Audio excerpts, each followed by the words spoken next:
మోడీని అంత ఈజీగా చంపేయగలమా? మన ఇండియాకి ప్రైమ్ మినిస్టర్ ఎవరైనా కానీ వాళ్ళని అంత ఈజీగా ఎలా చంపలేము అనేది ఇప్పుడు తెలుసుకుందాం. అలాగే లాస్ట్ లో చెప్పే 2 వేస్ మిమ్మల్ని ఖచ్చితంగా షాక్ చేస్తాయి. కాబట్టి ఈ వీడియోని అస్సలు మిస్ అవ్వకండి. మన ఇండియా పిఎం కానీ వేరే దేశం పిఎం కానీ వాళ్ళకి ఒక సపరేట్ వెహికల్ అనేది ఉంటుంది. వాళ్ళు పబ్లిక్ లో నుండి ఎక్కడికైనా బయటకు వెళ్తుంటే వాళ్ళకి చాలా మంది శత్రువులు ఉంటారు. ఏ సమయంలో ఎటు నుండి వాళ్ళపైన దాడి జరుగుతుందో వాళ్ళకే తెలియదు. అయితే వాళ్ళు అంతటి రిస్క్ నుండి బయట ఎలా పడతారు అనేది చాలా మందికి వచ్చే ప్రశ్న.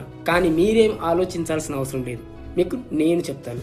దానికంటే ముందు మీకు ఏ కంట్రీ బాగా స్ట్రాంగ్ అనిపిస్తుందో లైక్ చేసి ఆ కంట్రీ పేరు కామెంట్ చేసేయండి. మన వరల్డ్ లోనే the safest car American president Joe Biden దగ్గర ఉంది. దాని పేరు ద బీస్ట్ అని నిక్ నేమ్ తో పిలుస్తారు. దాని కాస్ట్ సుమారు 135 కోట్లు ఉంటుంది. సేమ్ అలాగే మన మోడీ దగ్గర కూడా ఒక కార్ ఉంది. దాని పేరు మెర్సిడీస్ మైబాక్ S650. దీని కాస్ట్ సుమారు 12 కోట్ల 5 లక్షలు ఉంటుంది. సో ఇక రండి ఈ వెహికల్స్ మీద అటాక్ చేసి చూద్దాం. అమెరికా ప్రెసిడెంట్ ని కిమ్ అటాక్ చేయగా మోడీని పాకిస్తాన్ ఇమ్రాన్ ఖాన్ అటాక్ చేస్తాడు. జస్ట్ ఎడ్యుకేషనల్ పర్పస్ కోసం చెప్తున్నా. అందరికంటే ముందుగా కిమ్ తన టార్గెట్ సెట్ చేసుకుని స్నైపర్ రైఫిల్ తో అమెరికా ప్రెసిడెంట్ మీద బుల్లెట్ అటాక్ చేస్తాడు. అందరూ ఆతృతతో ఆ బుల్లెట్ ద బీస్ట్ అద్దాలు పగులుగొట్టుకుని బైడెన్ తలకు తగులుతుంది అనుకుంటున్నారా? కానీ కాదు. ఆ బుల్లెట్ బీస్ట్ అద్దాలకి తగిలి ఇలా చిన్న డ్యామేజ్ మాత్రమే చేయగలదు. ఆ బుల్లెట్ పరిస్థితి ఇలా అయిపోతుంది. లోపల ప్రశాంతంగా బుక్ చదువుతున్న బైడెన్ కి అద్దంకి ఏదో తగిలిన సౌండ్ వస్తుంది. అతను కిమ్ ని చూసి అలా చిన్నగా నవ్వుకుంటాడు. దాంతో కోపం వచ్చిన కిమ్ ఇంకో 6-7 బుల్లెట్లు కాలుస్తాడు. అవి కూడా ఆ అద్దాలని ఏమీ చేయవు. బైడెన్ నవ్వుతూ అద్దాన్ని ఇలా చేత్తో తుడిచి మళ్ళీ బుక్ చదువుకుంటాడు. బాగా కోపం వచ్చిన కిమ్ ఈసారి RPG లాంచర్ ఎత్తి అటాక్ చేస్తాడు. దీంతో బీస్ట్ కార్ గాల్లో పక్కా ఎగురుతుందేమో అనుకుంటున్నారా? కాదు. కానీ అలా ఏమీ జరగలేదు. ఆ అటాక్ తో కార్ కి ఇలా చిన్న డ్యామేజ్ మాత్రమే జరుగుతుంది. లాస్ట్ లో ఇలా కాదని కిమ్ ఒక ల్యాండ్ మైన్ తీసుకుని బైడెన్ కార్ వస్తున్న దారిలో పెట్టిస్తాడు. అలా వస్తున్న ద బీస్ట్ ల్యాండ్ మైన్ మీద టైర్ పడగానే ఏముంది? సేమ్ బీస్ట్ కి అసలు ఏమీ కాలేదు. మీరు సరిగ్గా చూస్తే బీస్ట్ మీద కొంచెం మాత్రమే ఇంపాక్ట్ పడుతుంది.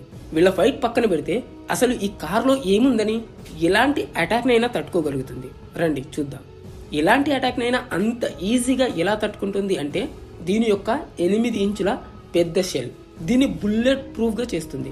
ఈ shell aluminium, steel, ceramic, titanium తో తయారు చేయబడుతుంది. ఇవి రాకెట్ లాంచర్ ని కూడా తట్టుకోగలవు. కింద వైపు నుండి మైన్స్ నుంచి బతకడానికి కింద ఇలా బాంబ్ ప్రొటెక్షన్ కూడా ఉంటుంది. అయితే మీరు అనుకోవచ్చు మన మోడీ గారి కార్ సంగతి ఏంటి అని. మీకు బోర్ కొట్టకుండా షార్ట్ గా చెప్తా. పాకిస్తాన్ ఇమ్రాన్ ఖాన్ సేమ్ కిమ్ లానే సేమ్ వెపన్స్ తో వస్తాడు.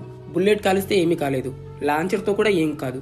ల్యాండ్ మైన్ తో కూడా ఏమీ కాలేదు. ప్రాణం కాపాడే విషయంలో ఈ 2 వెహికల్స్ సేమ్. కానీ బీస్ట్ తో కంపేర్ చేస్తే మన మోడీ కార్ కొంచెం ఎక్కువ డ్యామేజ్ అవుతుంది. ఎందుకంటే ద బీస్ట్ వరల్డ్ లోనే సేఫెస్ట్ కార్. అలాగే దాన్ని ఎంతో రీసెర్చ్ చేసి బిల్డ్ చేశారు. ఇదంతా ఓకే. మరి టైర్ పైన ఎవరైనా అటాక్ చేస్తే టైర్ పేలిపోతాయి కదా అని అనుకుంటున్నారా?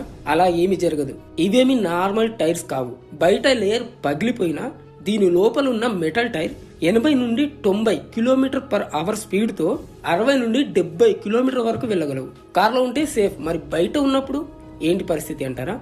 బయట వచ్చే ముందు ఆ చుట్టుపక్కల మొత్తం ఫుల్ అలర్ట్ ఉంటుంది. అతని చుట్టూ 4 నుండి 8 మంది ప్రొఫెషనల్ బాడీ గార్డ్స్ ఉంటారు.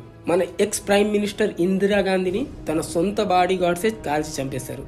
అలా దగ్గరున్న వాళ్ళే చంపితే తప్ప ప్రెసిడెంట్స్ కానీ పిఎంస్ కానీ చనిపోలేరు. మన ఎక్స్ ప్రైమ్ మినిస్టర్ ఇందిరాగాంధీని తన బాడీ గార్డ్స్ ఎలా చంపారనేది ఇంకా వీడియో చేయలేదు, చేస్తాను. ఒకవేళ మీరు లేట్ గా చూస్తున్నట్లయితే ఇక్కడ స్క్రీన్ పైన పెడతాను, చూసేయండి. అలాగే మీకు ఏ దేశం బాగా స్ట్రాంగ్ అనిపిస్తుందో కామెంట్ చేయండి. Thanks for watching. Have a good day.